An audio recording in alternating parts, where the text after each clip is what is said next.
appropriate. And then what I wanted to also touch on was coming out of that, when we met with the technical committee, they had asked if we would be reviewing this technical document list using the WAC methodology. And we said due to timing and resources, we didn't think we were going to as part of this process. Subsequently, some of the members of the technical committee said we're willing to, afterwards said we're willing to take that on. So a sub-component of the technical committee is planning on reviewing this technical document list using the WAC methodology to identify best available science. And as part of that, we'll provide this to them and all the materials facilitate that. But those folks will add kind of a column to our table that identifies if the document was peer reviewed, and I'll touch on that in a sec, and the kind of the findings of their WAC best available science review. Does that make sense to you guys as a next step in the way we're kind of moving best available science and the technical documents forward? And a key component of that element of that is as we proceed using the WAC approach. That's right. Is there solid ground here that that's the approach you want to go with? Any concern you'd have at this point? Because otherwise we need to resolve that. And no objection that that's the best approach, that's the approach to use? Okay. Hearing none, okay. Sounds good. We appreciate the time of the technical committee to do that. Will they yeah. be able to stay on track? Yeah, we need to get them treats or something, but the plan would, coffee, exactly. But the plan would be, and it's appropriate, these folks are the right folks to do it, that we would in September at that meeting come forward with the updated list and the results of their review so that we have a couple months to bring that into the fold. So we'll coordinate with them between now and our next meeting and give you updates. If that sounds good. No? Who is on the subcommittee? It's taking shape and we're figuring that out. Scott with the Squaxin Island Tribes, Nilser, and Rich, then just from Ecology, initially volunteered, and I think there might be a couple other folks that also will help. Okay. And just a comment was lost. So at our next meeting, we'll do an update about that work. How they're approaching that work and what to expect. So you'll get a update about that as it's proceeding. Right. And September's my thought on when we would bring that back to give them time to review it and flesh that out. So overall, that's the update on the methodology to identify best available science as well as the technical document list. One other element between May and June that came out of this proviso topic for us was discussing with the technical committee the value in peer review and the importance of that, and that it really dovetails this discussion or objective to identify best available science, and in fact is a component of the WAC methodology. So what you'll see in your packet right after the table, at the back of the table, is what we've called a peer review policy brief. So it's pretty short, it's pretty concise, it's 2 pages. The intent is to recognize this feedback from the technical committee and the component of peer review complementing the goal of identifying best available science and putting together in one place just the definition of peer review, how it's used in the evaluation of best available science, and the current guidance that exists on that today. So if you guys review it in the next month and have any comments, please let us know. It's just a component that will come into the proviso report, and we wanted this just to summarize all the pieces that are out there because they are in kind of different portions of guidance or code. And then again, one component of this updated technical document list will be the identification if that report was peer reviewed or not. So like this is, if we say it's peer reviewed, this is what This the measure means. of being a peer review is. Yeah. Are you recording this big? It's the Oh, very- it's the very right on the last back page. of your packet. There it is. Yep. Thank you. Mm-hmm. So let's pause for a second. And so this kind of constitutes our second touch. And obviously work proceeds based upon this, as well as information going into the report. Any thoughts, questions, Just any adjustments made by the technical advisory committee, other than the report additions that you talked about earlier, for in terms of the screening criteria or this? Not yet. That could unfold as they do the review, and we would definitely highlight so folks know if there were changes. Thank you. Anything else? I'm pausing so that we're now going to move on to our first touch on the others, but this kind of concludes our first way through the both touches, and because again, this puts us in a position for things going in the report, but also constitutes basis for further work. Okay? With that, we'll move on to the first touch on draft purpose and need. There we go. Okay. All right.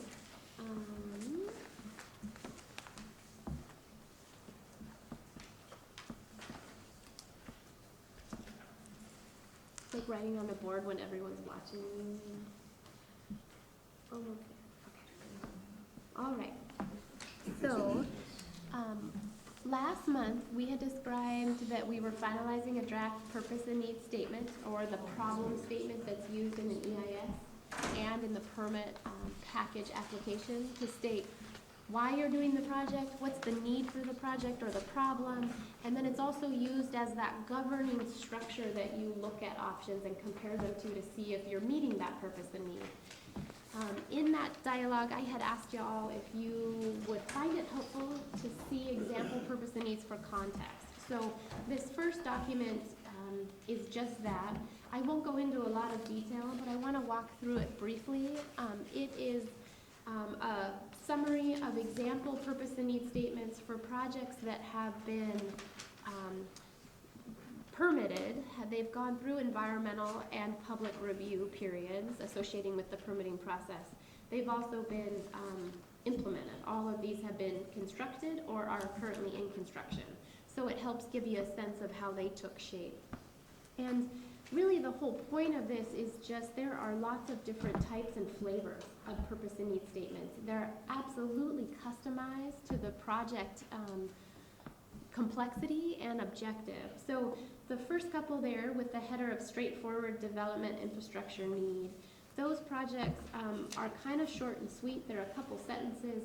There's a clear need and what you do to fix it. Pretty linear.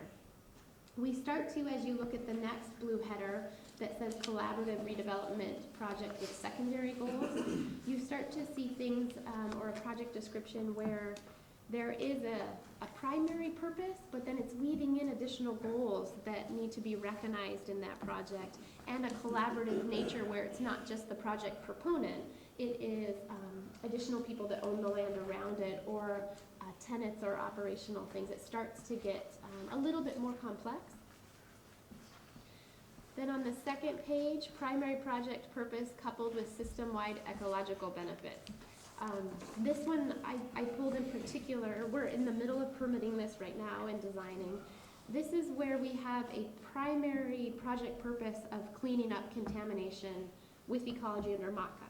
But why I brought it forward is that stakeholders and resource agencies were engaged during the process and really said this was an opportunity to meet larger wetland, ecosystem, and floodplain goals that were dovetailed into that primary purpose. So it reflects when you are saying, yes, I'm doing this to clean contamination, but at that time I'm taking this opportunity to have a larger ecological environmental benefit. So you start to see the length increase and things come into this a little bit. And then the last one is a bit longer. So we're getting into a restoration project. And I don't have to go through it in a lot of detail, but it starts to get into maintaining or improving levels of flood protection, provide public access and recreational opportunities. So here's where you're starting to see environmental objectives coupled with community resource objectives and public use. And again, you can see that there's just more threads, more complexity involved. Okay, so you're not on the spot today when you see the purpose and need to ultimately tell us exactly what you think. But take a look at this if you do have the time while you review the purpose and need.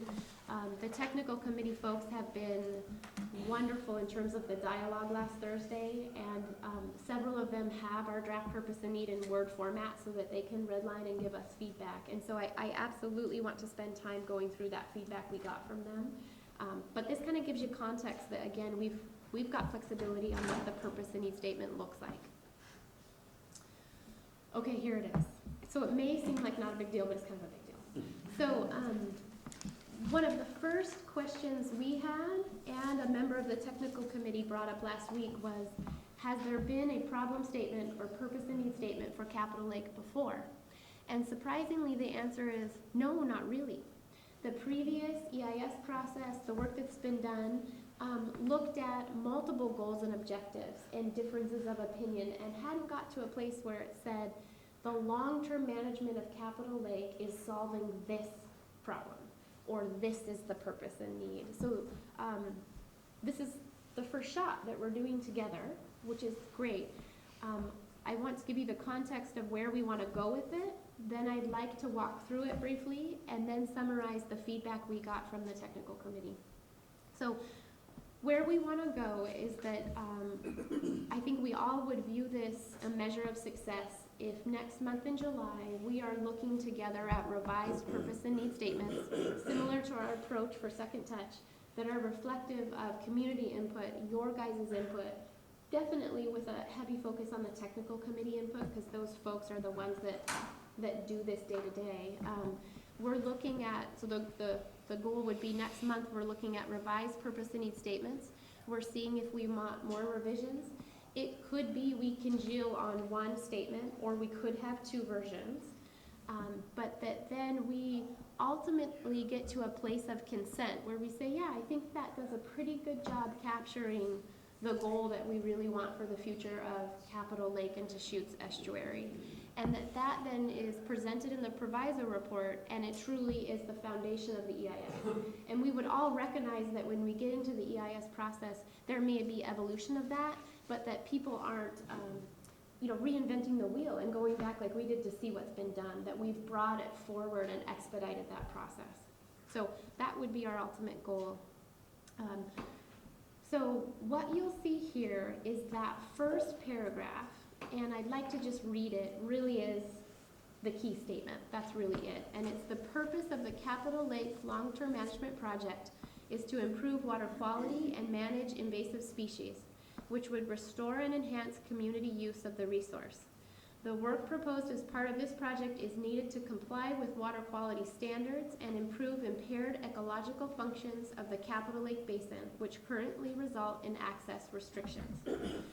So, what we're doing here is trying to tie and recognize the value and importance of meeting water quality standards. Again, what we've talked about is that not all of our goals we develop together are weighted equally. We have state and federal law.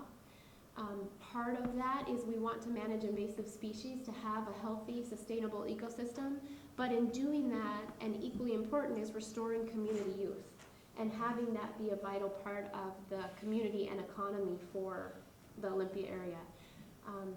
The second two paragraphs build on and provide context or history so that folks reading this understand why we're saying this is important, why this is our purpose or what our goals are.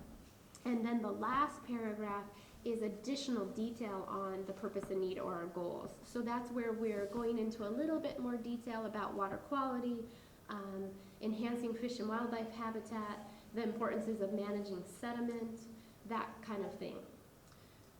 Okay, so then what I would do is I can pause here and see if you have initial input before we get into the themes from the technical committee, or I can proceed to explain that and share that so you have that in your mind and then have you give, does that work okay? Okay. Folks like that technical committee feedback? Okay, perfect. All right. So again, some of the committee members are sharing within their city government agency or their, city government or agency members sharing within their department and getting other folks' sense of how to improve this or make it clear. So I think we really have will have a very strong statement coming forward next month that we're taking advantage of all these folks' time and participation. Okay, so here are their comments or major themes. So they said, consider a condensed version of the draft purpose and need statement by removing the 2 middle paragraphs that are currently included for history or context and retaining only the opening and closing paragraphs that focus on the problem. And that feedback was thinking if this is part of the EIS process, you would have a background history section and you wouldn't necessarily need to restate that. So that was one comment that we heard. Another was making sure that throughout the entire text, we rebalance the purpose and need statement, so the primary focus is the environmental function of the basin and the estuary, and not as much on the community or recreational aspects of the area. This may reflect the proposed approach from a few committee members, where the goal would be to manage an economically and environmentally sustainable resource. So this gets into, in that first problem statement, we do lead with improve water quality, manage invasive species, which would restore and enhance community use. So sometimes there's kind of how you word that in sequence and how you handshake them. Ensure that the watershed is reflected in the draft purpose and need statement, which could be remedied by expanding Capitol Lake Basin to include the Deschutes River / Bud Inlet, or by describing Capitol Lake in the larger context of its relationship with the Deschutes River and Bud Inlet. So this could be something where we're improving our title, right? Capitol Lake / Deschutes Estuary, the way we do in the meeting materials, things like that, so we're not looking at it too focused. Reflect the cultural and historical importance of the area and specifically change the resource reference to Deschutes River in the sentence regarding importance predating construction of Capitol Lake. So there's 2 comments we had here where the historical use of this area predates it as just the dam alone that was created in 1951. Absolutely, and we hit on that. There's strong use from 51 on as this lake gathering place. But there was also historical use that predates that as an estuary or a tide flat. So if we retain those middle 2 paragraphs, acknowledging that better and representing that. Jesse, do we have that in writing, or we just listening to you? You don't have those? No, you don't have these notes in front of No, you. you're just listening to me, but I can absolutely provide them. I would like them. Sure, I can do that. And then the last one is because the draft purpose and need statement describes the lake in its current state, it implies that the future state is also lake. Therefore, we need to rebalance the text to not imply the managed lake option. Because again, we were focusing more on that. Since it became a lake, here's how the community has used it. So there was some feedback that said, make modifications to those middle 2 paragraphs that give the history and the context that support our goals, where some feedback was, make it more just about the problem and the need and take out the middle 2. So that's where I could see us next month coming forward just with 2 versions, because some of the feedback is a little bit opposite. And as you've seen in the examples, there isn't a one-size-fits-all or a right or wrong answer. So that's where we're at now, and you'll see revisions, but as part of that, we just also love to get your input if you have initial reaction or input, and then also consistent with our past months, anytime until next Thursday, if possible, at the closure of our 2-week review period, we'd love to get input in writing or if you've thought about it more. Thoughts, reactions? Now, Julie. I really appreciated seeing the samples you provided, because I think they clearly stated a problem, what they were trying to accomplish each time. And so I think that that's a good model for us to use. I think it also makes it easier because the intent is this is also going into the EIS, we need to be pretty clear about the technical aspect and the piece, because it will also make it easier to see if we're reaching our goals, if we're getting those outcomes we're looking for. So I really appreciate all of the comments of the technical committee, that we really focus on what the problem is we're trying to accomplish. And then add those other things, but really be clear about what that initial Purpose is. is. I just want to concur with Julie's comments, but also what you said about, I just assumed that we'd be talking about the whole watershed.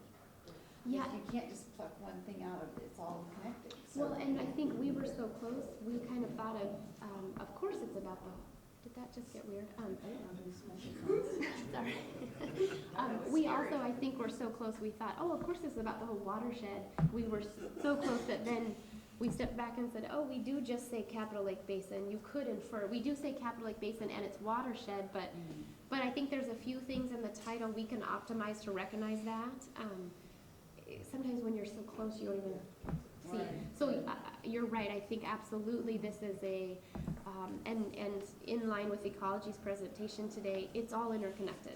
The river, the watershed, Capital Lake, Bud Inlet, right? So, I don't think, does it say Deschutes in there anywhere? It says Bud Inlet, but I think we have it one place because we had a comment about it. Other thoughts, reactions? I should look at it We'll now. work Kathy? on that, we'll fix it. Kathy? No, we're gonna do this second touch next time. Right. That's You're right, gonna get me those comments. that's right.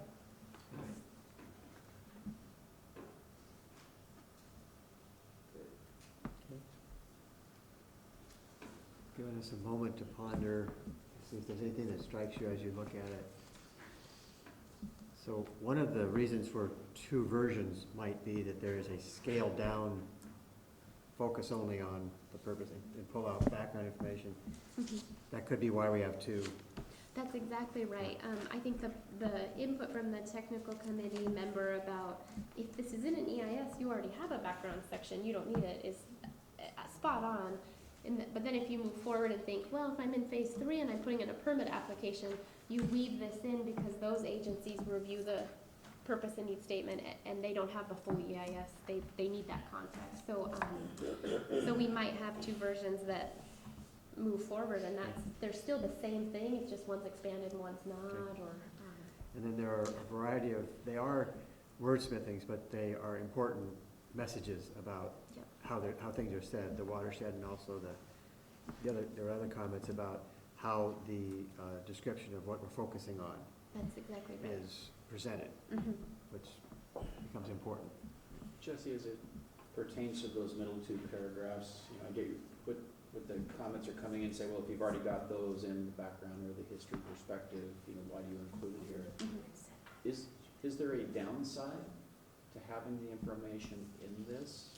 That's a great question. I don't think there is in this process, Okay. because I think it'd be good for the legislature that will get this proviso report, and the way that we drafted it and thought about it too was, it's important context so that they understand why we're saying this is our purpose, these are our goals and our needs, is to understand and build that knowledge of the vitality of Capital Lake, the importance to the community. That's why community use or recreation is right up there with water quality and invasive species. So in our minds, that and then that second paragraph tries to provide background on the water quality issue. Okay. So I don't think there's a downside for this process, for us working on that language together and having that move forward. It's a good question, particularly for those legislatures or Senator Fraser who asked for that. Pete? I'm a little on information overload here, so excuse me, but it seems to me that first paragraph really needs to capture three elements, more or less, depending on how you count. We want to improve water quality and ecological functions. At the same time, we want to sort of restore and enhance the community use and recreational opportunities. But the piece that's missing is managing the sediment. And I think our goal there is to maintain navigation in North Bud Inlet. So somehow those three elements, I think, need to be woven into that first paragraph. The rest of it's sort of additional explanation or context for those three. But those to me are the three primary Goals. goals that Yeah. we're trying to accomplish. Two show up now, and then Yeah, it's good, it's definitely a good input, because when we recognize or weave in the importance of managing sediment, it's in that last paragraph. So to some some extent, it gets lost going through the other two in the content. Yeah, exactly. One of the community members too had, while we were meeting, he jotted down a version of that first little paragraph, and it was quite good, really good. And it weaved in sustainability and the importance of that. And so detailed red lines that we receive, as well as suggestions like that, Pete, about the order in which and how we recognize main goals, will be part of what we bring forward. And you specifically call out navigation, but Yeah, not just community use in general. Well, but the sediment management, sediment right. management. But it seems to me the primary concern around sediment management is navigation. It's, yeah, Or commerce in Bud Inlet. commerce or Yeah. something to that effect. Okay. I'm a little concerned about the use of sustainable. It's such a overused term these days, that it has so many meanings. I mean, if it's economically sustainable, or if there's a, some kind of qualifier around it, I think, because these speak to, I mean, all of these are elements of a sustainable system, but maybe that's the piece that's missing, the economic part of Yeah. it, too. And similar to the sediment management, we've got that at the end, but it gets lost, right? So I think from my perspective, this is absolutely a collaborative process. To me, this is one of the most important things coming out of the technical committee's time and this work we have together. What's good though is that I feel like things are coming together somewhat in our process steps, the input from the technical committee, and that there wasn't a red flag of, whoa, this is off the mark, like where are we going here? So I think that we will work together and get to a good place. If we bring this forward to you in July, a version or two versions, and at that point with the technical committee, the community or you guys, and you say, gosh, this is not the way we want to go, there's nothing to say like, and it's July, we're done. It can keep going. You know, we have more time to fit it in.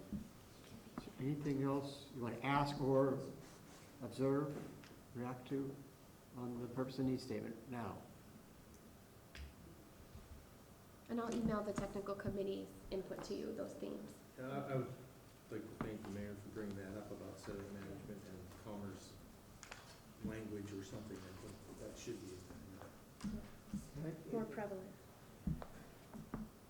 It's all part of the bigger plan. I mean, even back in the old days with cleanup and stuff, it was, dredging was part of, the solution.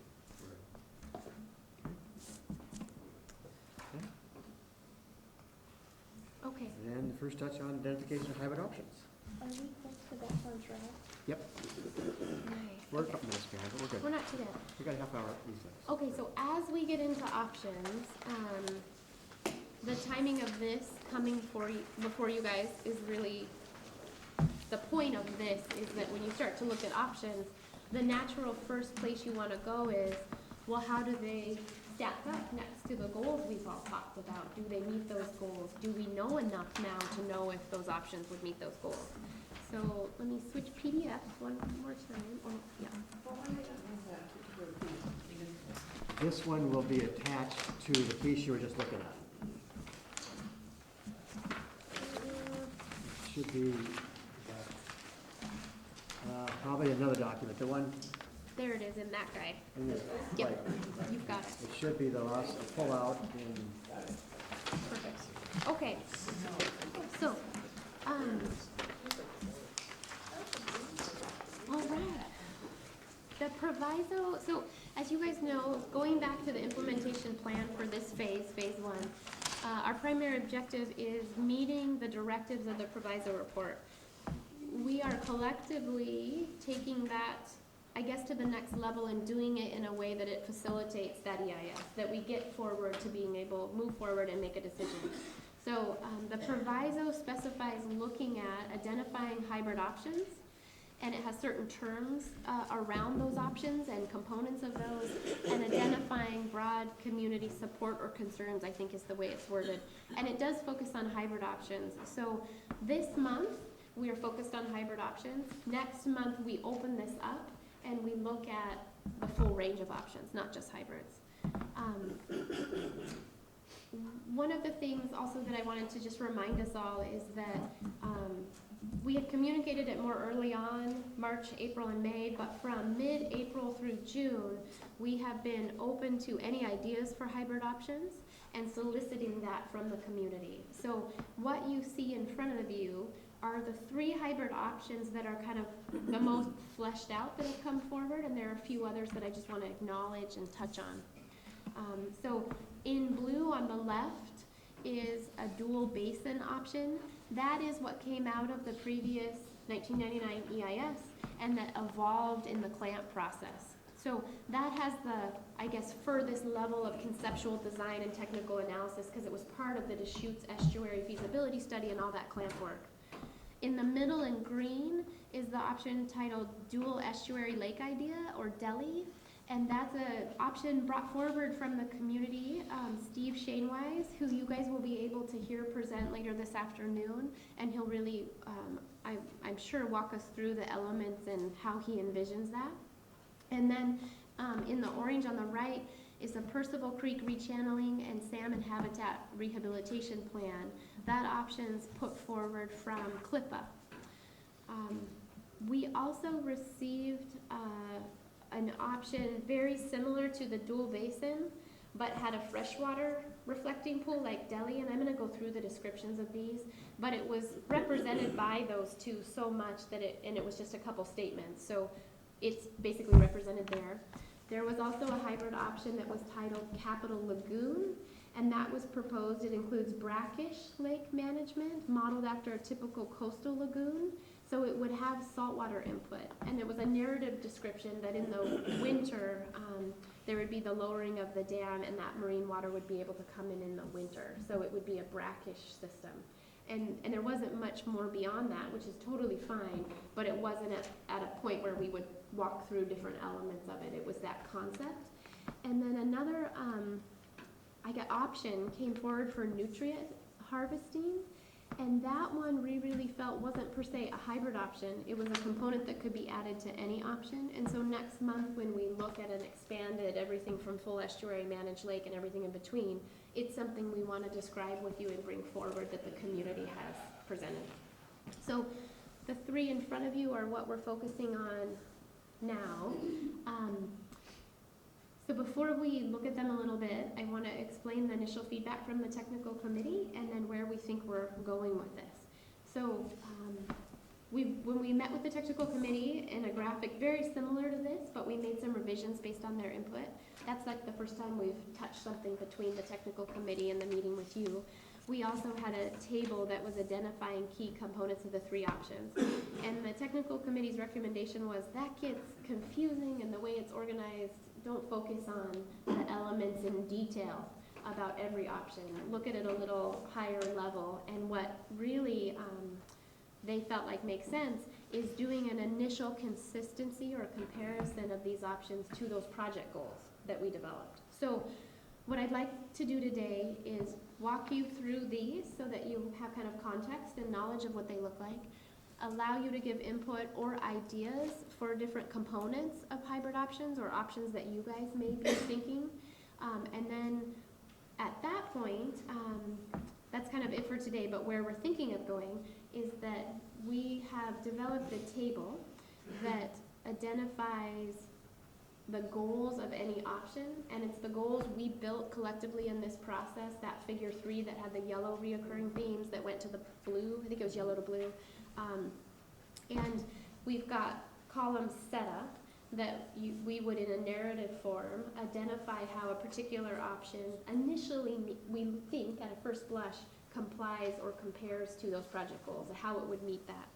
What we'd like to do is provide that table to CLIPA and Steve and ask them to, in a narrative form, a sentence or 2, populate how they see their options complying with those initial project goals, so that we have their input on how their options they put forward look. And then we would do that for the managed lake and the full estuary, the dual basin that came forward out of CLAMP. We would do that with them, if that makes sense to you guys, in early July, so that when we met again in late July, we would have that table that says, here's an initial evaluation of the consistency of these options with our goals, and we'd have the community input on those ideas they put forward. Yeah, that's what we built a table. Those goals there, is that Yeah. what you're talking about? Yeah. Okay. Yeah. We compare to those. So that presents the opportunity for people who are advocating the idea to describe it in a way that says, how do I think Yeah. it meets what you're trying to do? It doesn't say, it wouldn't say it's true or not. It's their position of how they view it, right? So there's still the question, not that, it's not gonna make the case for how it meets it. Exactly, because I think when we'd all just want to acknowledge and keep in our minds that none of these options are at a design level or have had the technical evaluations yet to say, absolutely, that is 100% feasible and we think this would work in the way that it's projected, but we can do that initial consistency and look at them together. Does that make sense to you guys?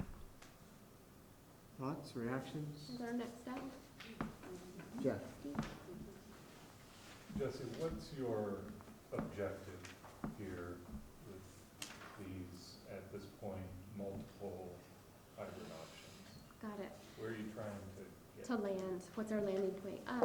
Per the proviso, they want us to identify concerns and support for various hybrid options. So part of that is when we do the 2-week community or public comment period and we get ideas in July, we would have all these options to say, what are people's concerns with hybrid options or any options? Or do we have a broad community support of one or the other? What's our landing point at looking at all the options for this group is determined by this group. So I think it's understanding your guys' concerns or support for a hybrid option or a full option in either direction. The proviso or DES doesn't have a hard landing spot of we're gonna do exactly this. So I think it's a collective decision. So, let me Yeah, go ahead. pursue that. I understand that you're compelled to be responsive to the proviso. Mhm. But in the long run, the proviso is just a distraction. If we are thinking in the context of an EIS, Mhm. what's your objective? Are we talking about 3 or 5 or 10 hybrid options as an option in EIS? Is there an objective to boil it down to one as a representative example? Got it. Where are we going with the future of these hybrids? That you can do anything you want in the proviso, but that's not the end point. I absolutely agree. If we were going to hold ourselves literally to the verbiage of the proviso, we would only look at hybrid options. We'd see if people liked them or had concerns, and then we'd move on.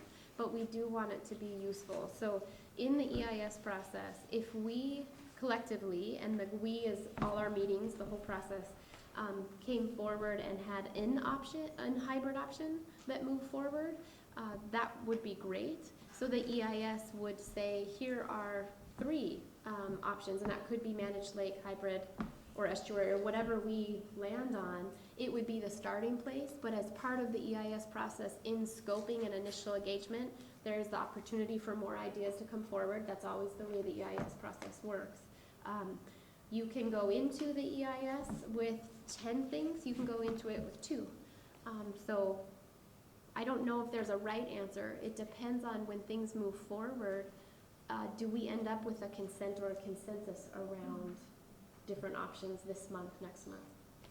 So it could be a plural of hybrid Hybrid. options with the other 2, and I won't mischaracterize them, Yep. that existed as a framework for the EIS, or something short of that, would be kind of where this group would be put in a position saying, what's your thought in terms of setting ourselves up to go to the legislature and say, we're behind an EIS process, let's fund it so we can move forward. This would be the framing of it. Mhm.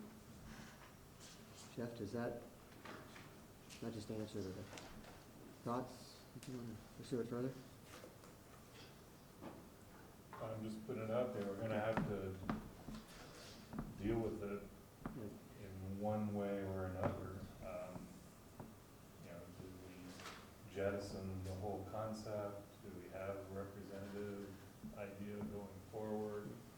Do we feel a need to have, you know, everything that everybody thought of represented as a distinct option? You know, we gotta figure out where we're going. So I'm gonna recall back a couple of conversations, actually before you guys engaged this way, in the phase 1, phase 2 thing to try to, and Bob, so you correct me. Go ahead. That we want to land in, at the end of, use this as a phase 1 setting up a phase 2 EIS. And that means go to the legislature with, we all behind moving into it. There's an element of what you're inviting, what you're asking is, how much do we know to rule something in or out? And can we know in these few months, right? So people are putting some information forward of how they think it addresses. That doesn't answer an EIS, an analysis of them, right? So part of the work we thought that might happen during this phase is what would need to be known, what more would we need to know, right, to make some decisions in a choice becomes part of building what the cost of an EIS is, right? So Jeff, I'm kind of land back around on it may be that we say we need to know certain things to be even able to say, are any of these hybrid options or other choices the right choice? We may know enough, you may feel you know enough to say, we know enough to say, we want to move 2 forward, 3 forward for further consideration, or more or not. I think that's probably the landing spot that you're going to be helping think about. Yeah, and next month is the initial comparison of goals and the purpose and need. So when we know what we're trying to do with what the range of options are, like Paul said, the challenge is that any of these would need to be furthered in design and technical analysis to know if they're feasible. So it seems likely that feeding the freshwater lake in Delhi with the artesian aquifer would work. But has there been the technical analysis to fully confirm and say, yes, that's feasible? Not yet. That's okay that it hasn't been done. But that's an element of that option that we can't now say with confidence. You know, just as an example, they all have things like that. I think there's another component of this, that we've got direction in the proviso, they provided funds to do something very specific. We're doing some things that actually are giving us much greater value than just what it said in that proviso report. But when this comes together, in part what the report's gonna demonstrate is really how we come together as government partners in establishing, you know, are we able to get to a place of conceptual options for funding, or conceptual options for governance, or a degree of general support for a set of alternatives. And so I think there's part of this that comes to messaging as to, can we work together as effectively as partners in this, and give the legislature some sense of confidence to say, if they're gonna make some really tough decisions in the upcoming biennium, you know, are they going to fund an effort like this? And to me, the degree of how we're able to come together, and not saying we agree on one thing or one model, but are we in a place that we can see really there's a direction and a path forward that our government partners can come together and be successful in this? And I think that's a part of it. and the greatest measure is the purpose and need and the goals. Right. If That's we can huge. collectively say this is where we want to go, the EIS does the technical evaluation, the detailed review of all of that to thin out and see what makes the most sense. Yeah. So before we let Jesse move on with, Yeah. I invite others at the table to pursue what Jeff asked and your reactions to what you heard. Does it sound like where you thought we were and where we're going? So I guess several thoughts on this.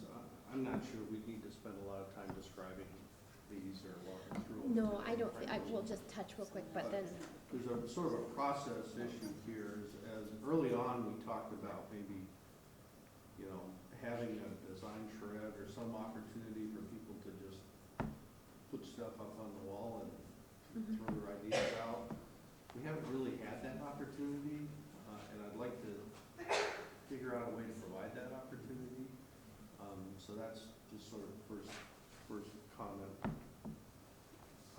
secondly, the thing that seems to be missing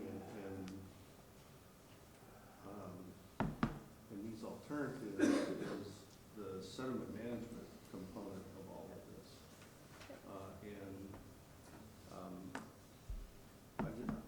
I've been thinking about an alternative. I haven't really drawn it up or tried to put any detail, but an alternative that I've thought about for managing the sediment that's different from all these is to use the South Basin, the area south of I-5, as the place to manage and try to contain the sediment. And the idea that I have is putting in what I would call an adjustable weir on the south side of I-5 that remains down most of the year, so there's saltwater interaction, and we don't have this algae problem. But when the big sediment load comes down in storm events, that weir could be raised up and slow the water down in that south basin and drop out at least the big chunks of sediment. And then that would become a way to try to keep some of that from choking the lake and Lower Bud Inlet. It doesn't address the finer material, which I know is still passed through. I know in talking to Chris Liu, one of the ideas that we were talking about as well, is it possible to add a jetty to the outlet that sort of protects extends past the grocery store and the yacht club, and directs that finer material deeper into the inlet, so it doesn't immediately plug up the navigation channel. I mean, those are elements of, and that either one of these, I mean, you could even do the South Basin alternative without any kind of weir controlling flow. At one point, there was that was the plan, was to create a sort of a pocket where the water would slow down there and the big chunks would drop out in the South Basin. They actually did that. Yeah, it was done until it filled up. And Yeah, then- the middle basin had that settlement trap as well. Right, Yeah, that was back in 80s, 70s. 83, yeah. Anyway, it just seems like this part of it is, and I think we're being constrained by this dual basin hybrid stuff that's in the proviso. And Mhm. if we're really setting this up for an EIS, you've got to look at other ways of trying to address some of these issues that we're talking about. It doesn't seem like those are captured by any of this. Well, we absolutely, that's why next month is expanding to look at all options, and not just focusing on hybrids. And part of what, either next month, so like Pete with your idea, or folks have components, like one of the community members, the nutrient harvesting, there's a few elements that can apply to any option, right? So an example would be, no matter what we do, it would make good sense to improve stormwater conveyance and raise the berm at Heritage Park to provide sea level rise protection, right? There are a few things that apply to anything, like your component for sediment management. So I think next month, bringing that forward, we still through the month are open to any ideas. We're not limited to hybrid options. So this meeting, the community meeting next week, we'll have an opportunity for facilitated discussion and people to bring forward ideas. I also think if we can use the proviso report as a tool to collect and condense all the information, it does aid in that scoping and initiation of the EIS to say, here's the options on the table, hybrid or otherwise, as well as components of options that would make good sense for various things, a sediment trap, a jetty, whatever it may be. So I don't want people to feel like we're just limited to hybrids because we're looking at it this month. Definitely, if there's any ideas, we want to bring it forward, showcase it, and have it reflected in the proviso report. I think that aids in the demonstration of tangible progress as well. Before I go into this, Pete, your first comment was that are we having a charrette? And Jesse said we have our next meeting on Wednesday, so I want to probe a little bit. Are you saying you're not feeling like that's the enough or the right mechanism? Well, I'm concerned that if the public meeting is comment on these three alternatives, it really doesn't accomplish what we're trying to accomplish, which is get ideas on how to manage, Yeah. you know, how to achieve all these different goals that we're trying to, and there may be elements of things that we pick from all these different ideas that create other alternatives, entirely different from these, or maybe slightly. Yeah, and our online survey and the questions for the materials this month are, one of the two questions was, do you have any other ideas? And so I think our intent was the Wednesday community meeting has a component of a idea soliciting a non-formal charrette.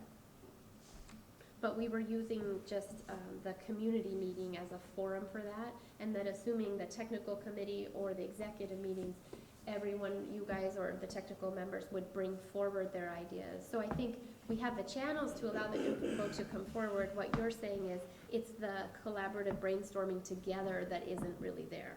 Yes. And framing it a little broader than options, with hybrid options. Yeah, not restricting ourselves to a hybrid approach. I mean, Yeah. Another comment on that, I mean, the clamp report way back when said you don't necessarily have to create an artificial lake. You can, I mean, there's water in that lake area 75–80% of the time already, just because. It's called high tide. Yeah, so, Yeah.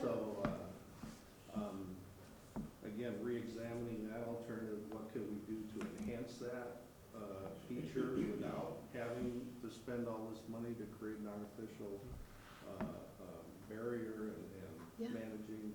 And I think there's other things that could be talked about beyond what's in the proviso, and I'm just concerned with being focused on that instead of thinking of a real solution Well, I think here. that's why this process wouldn't make a decision. That it's not comprehensive in everything it would evaluate, or the design or technical analysis to assess feasibility, benefits, and impact. That's where we would probably collectively caution ourselves of saying, aha, this is exactly the one we want, because we would need more of that to be thorough in the EIS, and that's what the EIS functions. Jesse, you talked about next month coming back, and there will be further discussion, not just on hybrids with the lake or estuary or other. Is that a point where there might be that opportunity to further what Pete's talking about? Yeah, I think if we could do the initial narrative comparison of goals, so we know how things look, and then also if we want, use a function of this time, so that like the next month we meet with the technical committee, and we could ask them, and even in advance of that, do you have ideas on option components that would be very valuable? And then come forward and use a function of a portion of our time together to talk about what those components would be. Do we think overall, no matter what, it makes sense that we do have something to eradicate the mud snail, something to improve the berm for sea level? You know, are there a handful of must-haves that make good sense? We could do that and use that supporting community meeting in a similar fashion. Then when we come back to you again, say, okay, it seems like we know all the options on the table, how they stack up to goals, what is our range of consistency with our initial goals, and we've drafted a purpose and need. And then we also kind of have this list of alternative or option components that really make the most sense no matter what you're looking at. Reactions to that? We Is could do that. Answering what you're, I think that would help, yeah. Okay. okay, other reactions that. here This is good. What we just heard, sound good? Jeff, give you final shot? I think with all of that, in the interest of time, you guys could just read the description we have here for these. The bolded text where you see in bold, adaptively manages reflecting pool, improves fish and wildlife habitat, ecosystem functions.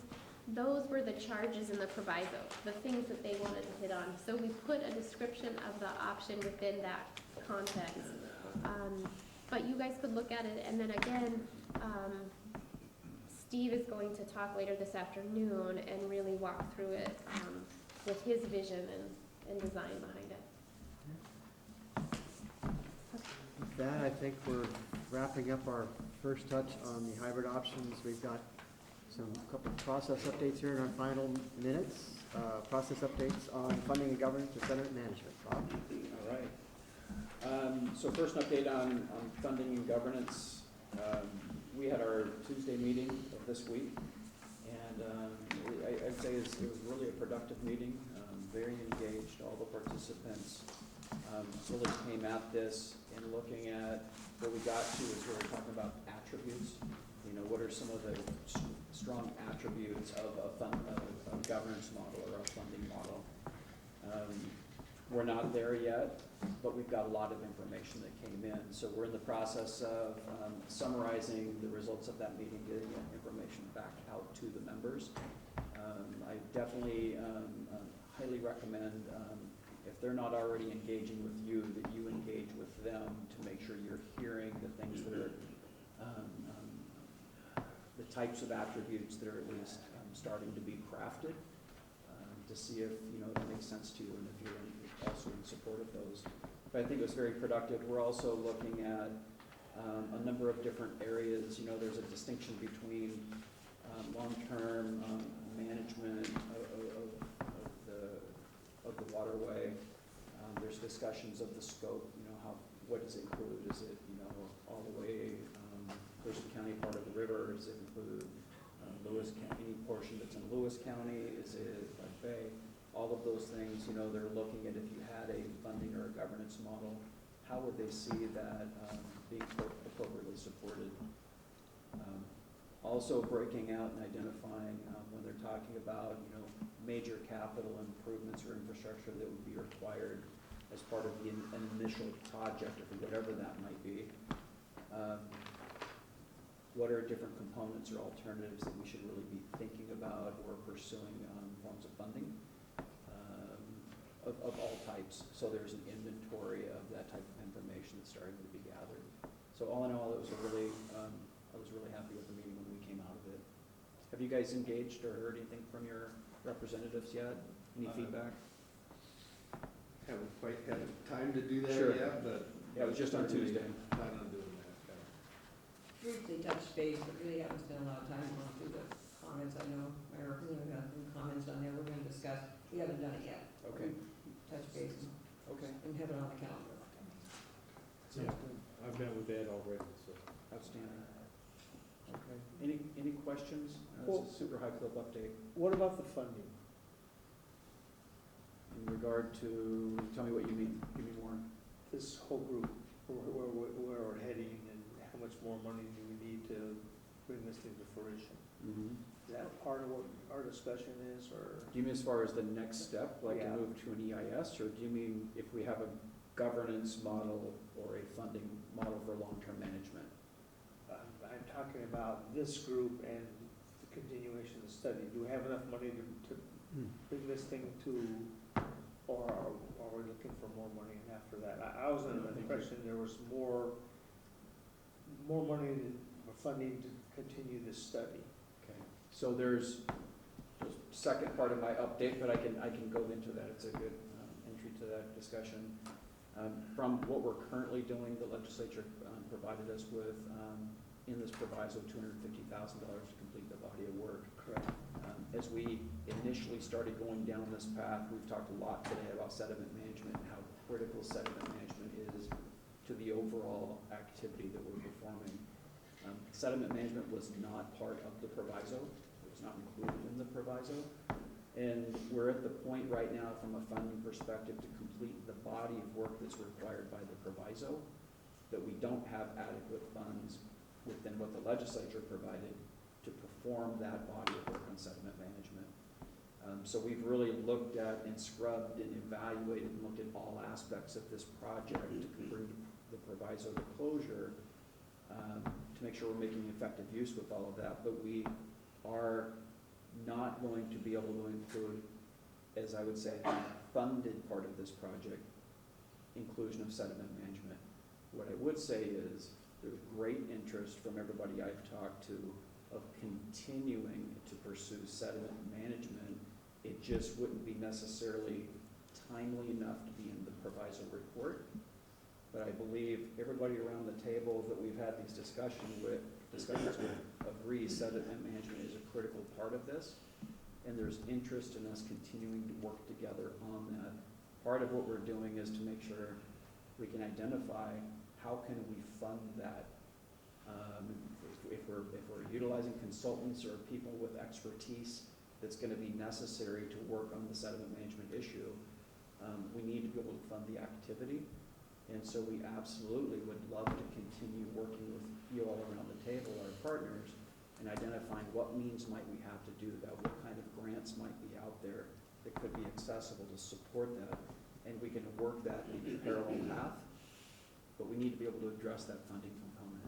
Okay, going back in history here, and two of us at this table right now, did an exorbitant amount of time and effort to raise the money for the first study of the Capital Lake. That myself and Jim Dickinson.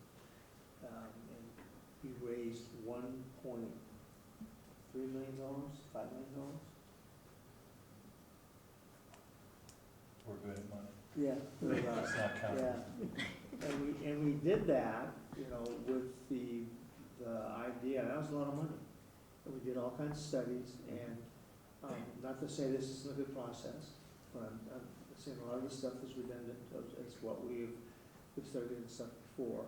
And so, I for one, am not opposed to go back, and we wanna put the, you know, drive the stake in the ground that sediment management, that's fine, because that addresses a whole lot of different issues and stuff, you know, as far as the port's concerned and the, you know, water quality and having to do with the salmon habitat and so on. But is Enterprise Services gonna finally pull the trigger on this thing and make it, you know, if we give you another report, and this becomes another report, to do something? That's the reason we're here. Okay. We are absolutely, we are trying to move this forward, Right. and this is the step that, But Bob, we were here before. you bet. Right. And a recommendation was made before, okay, and nothing happened. So I'm asking that, you know, as a, you know, and I'm putting you on the spot, I did the same thing with That's all our new right. boss, That's all right. is to say that, you know, this process, okay, it's looking good, but we've been here before. And just a matter of, you know, we're gonna put the money, and I'm willing to stump for that, you know, but to make sure this is it. This is the final iteration of what we're talking I about. can tell you that Chris Liu, and myself would not be doing this and expending the time and energy on this if we weren't committed to moving this forward. Absolutely. Okay. Well, I would add another voice to what Neil was pointing to. You heard me on the phone the other day. When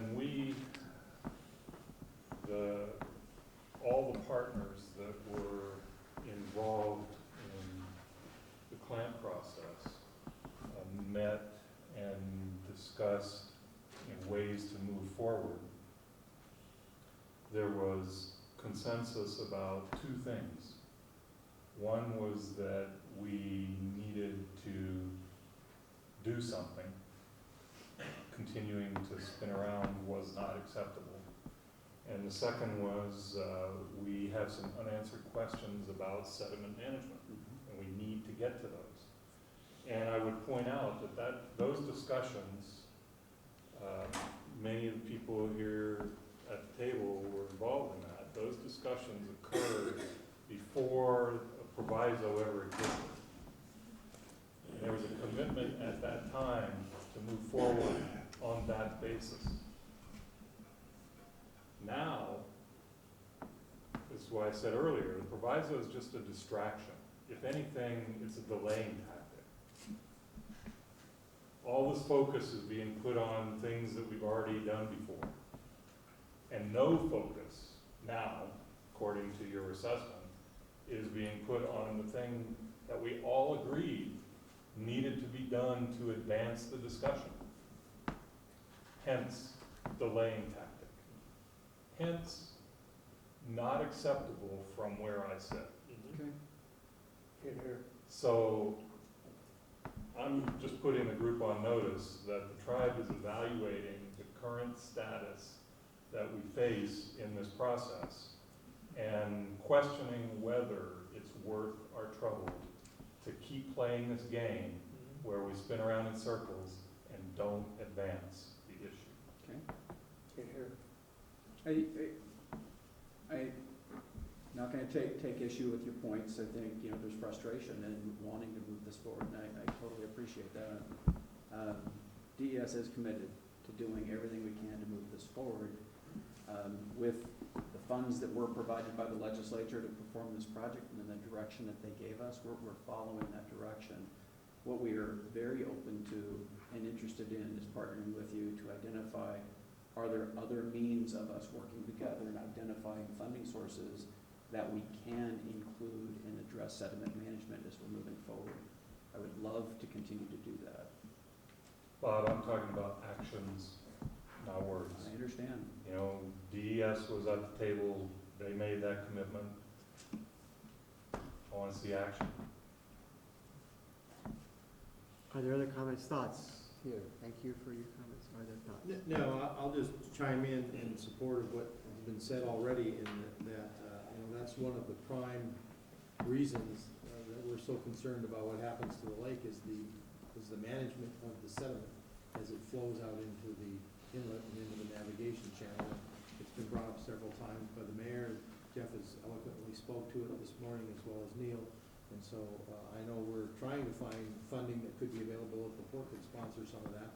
But I'm in agreement. I think, you know, we spend a lot of time talking about this, but if we're not getting to an action point, then we're really just chasing our tails around again. I don't want to see that happen. But I think that, you know, sediment management on our behalf, everything past the dam is what we're really concerned with. And really want to be involved on that part of it. And that's, And we said that, and, you know, it was the D word, dredging. It was the D word that we never wanted to talk about, and we finally spoke about that and made a recommendation about that. You know, as far as that, I mean, I don't mean to be disrespectful and stuff. How long have we been meeting with this group right now? Good 6 months. 6 Since months, April. right. So in this room, I April. personally have spent 7 years on this issue, and Jeff longer than me, on this issue and stuff. So I'm just, I guess reiterate the point of whatever, that, you know, let's make this the final one, okay? And, you know, that's what I wanna make sure. Just from a practical point, I don't know how funding and governance committee can come up with numbers if we've taken a major component out. We need to have that sediment management in there so we can even come up with looking at how we're eventually gonna deal with this, so. Well, and I am not part of a decision-making body, obviously. The way that working to support DES, we've looked at this process is, okay, we're in this position by a directive for the proviso, but let's use it as a tool to get the money to make a decision. And looking back through the record that predates our involvement, definitely, there were starts and stops. So there were pieces of work because there was a little bit of money, and then another piece of work and a little bit of money, but there wasn't a direction on where is it headed. So the next step absolutely has to be the EIS, so that you follow the process within the state to get the ability to make the decision to implement. So the way that with DES, we've talked about this process is using it as a tool, absolutely, in the proviso report, not a distraction, but a tool to demonstrate a consensus to get the funds to move forward. So part of that is funding and governance, the entities figuring out if there's a way to be creative, but to describe and demonstrate it to the state to get at least partial funding so that an EIS can be performed. That's what's been missing. There's been starts and stops, but it hasn't ever gone to the next required step. So, and then the last little piece, just to clarify, the sediment management panel that was envisioned as a part of this process was to just provide an updated summary of all of the technical sediment work that has been done as part of CLAMP around USGS sediment transport deposition, and say, okay, again, in that same theme, let's tee ourselves up so that when we get to the EIS, we're more cost efficient and we're more effective. and that we can show we're ready to go there, was to say, in the EIS, when you are looking at your alternatives that you have advanced and you've done your initial screening, here's the modeling you need to do to answer those questions of where sediment exactly goes in Butt Inlet when you are outside of the dam. So this was the scope of what you would implement in the EIS. That's what that funding-wise has been lost. So it was, again, just as valuable as the purpose and need statement, looking at these options, moving everything forward so we're more efficient in the EIS. And really, I don't know the minds of the legislature when they drafted that proviso. I don't know that. I know that the way that we have in the last 3 months together tried to tackle it is not a distraction, but to use it as that mechanism to demonstrate support and to get money. Because I think looking back over the past, when I've educated myself on how Capitol Lake has evolved through 3 decades, the starts and stops were not from lack of interest, but lack of funds. So I think that's why there's a funding and governance, and that's why we are trying to structure it in a way that isn't narrow-minded at just the proviso, but teeing us up. And one more point.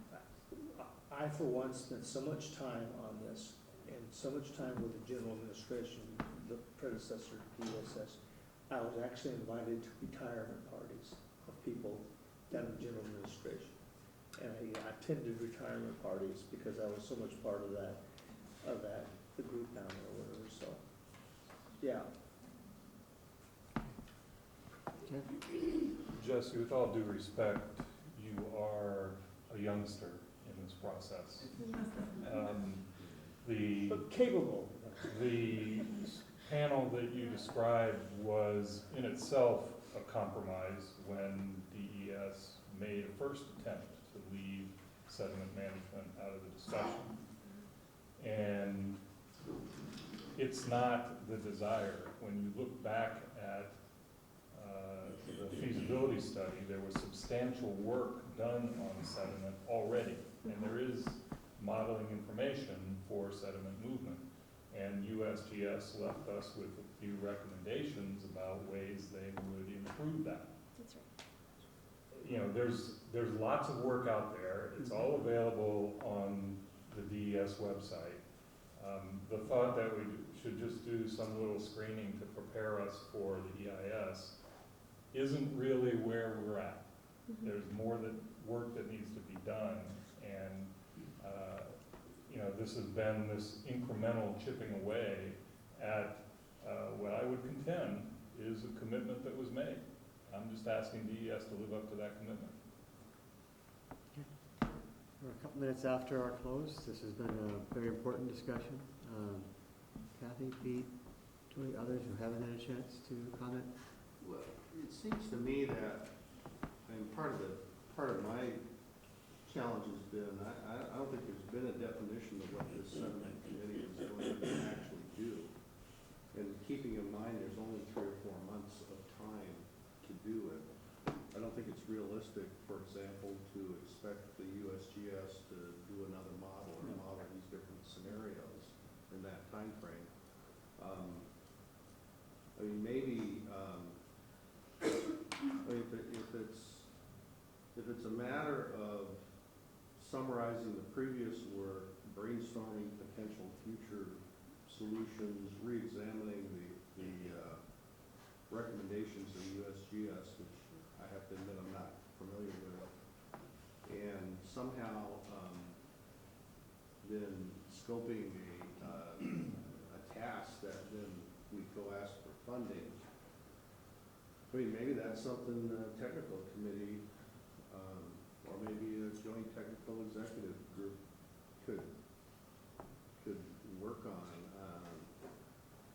Pete, when you say go ask for funding, In the, as part of the EIS process, I guess. Yeah. It's not clear to me what the. I think that's a piece of this, you know, Jesse talked about, you know, it was really going in and pulling out all of the bodies of work that have been complete to date, doing an evaluation. Of what's missing, what are the answers we need to solve? And the only caveat I would say is, I don't mean to sound like a broken record saying, let's just get into the EIS or punting everything to the EIS, but that's the framework where we do it and we get it done and we don't do it again. And so why the sediment modeling would be done in the EIS is that you have furthered the design of sediment management component, a jetty or a trap or options that have different configurations to dredge or trap or convey sediment. So you would know the configurations to fully evaluate under these 5 options that we are moving forward and are being evaluated in EIS, what happens with sediment in each of those within the lake and in the inlet, so that then you can assess the impacts of that and the cost. That directly then links you to governance. The governance and funding would look different if you were saying, gosh, we want this option for all these environmental and recreation reasons, but the sediment drastically impacts the port. And so there's a shared funding that burdens that cost of additional maintenance dredging because of that, or things like that. I mean, I'm just using it as an example. So this wasn't meant in terms of scoping what would be done. We were mindful of the limitation on budget and time to do a thorough modeling, but I wouldn't want to do it now. I need to flesh out what those sediment management options are so that we appropriately model it once and not again and again. That we don't do it now and spend money and do it again in the EIS. That in the EIS we do it because we know what the configuration is. So that's the trying to not chip away and waste our time, but again, just teeing us up to nail it in the EIS and make a decision and be done. But I know I'm a youngster to this. Well, I'm just thinking, is it possible to task the technical advisory committee and maybe Neil and Jeff sit with them and sort of scope out, do exactly what you're saying, sort of review where we are and what's needed to get this task done, without bringing in outside technical expertise and all the expense associated with that. I know people's time is limited, but with this historic perspective and with the, we obviously have to task somebody to write it up and create the document, but it seems like, given the limited amount of time, that's about all you can really do anyway. Is there a way to get us a little bit further down this road? And address this in some way. I mean, we're gonna address it to some degree anyway, as we talk about these various alternatives. Pete, let us take that and let us go back and talk about that and consider that comment, and we'll get back to you guys on that. Okay. So we are a few minutes after, I think, unless anybody else now wants to. And then? Done? Okay. So, next steps, actually, we've described next steps on our different first and second touches. And just acknowledging the big next step is going to be taking this discussion we just had and thinking about it, coming back with you about how we take this discussion and incorporate it and set up management, how we do it, move forward on that. Thank you very much for the clear direction this last 15 minutes established. Okay? Thank you. With that, we're going to take a now 17 minute. Yes, Jeff. Passing out a screenshot here. We were requested by DES to put a link to this process on our respective websites. So this is ours. The Squaxin Island Tribes Natural Resources blog. The address is written in up at the top. And you'll see under links, the fourth bullet down, Capital Lake Management.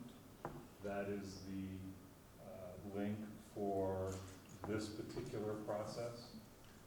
I would also point out to you under the next column, categories, the Deschutes River estuary is a series of entries on the Deschutes River, including a very interesting one.